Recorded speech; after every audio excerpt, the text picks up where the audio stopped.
So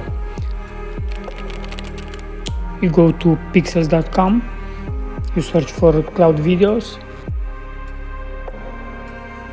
choose one clip, then download it for free.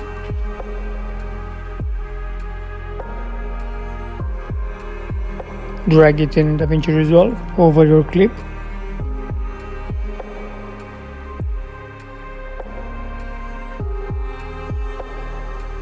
Adjust the clip.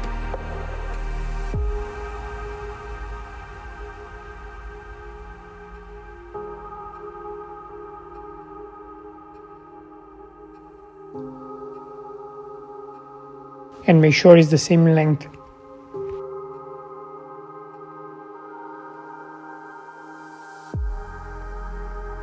Made some changes because I don't like how the clip starts.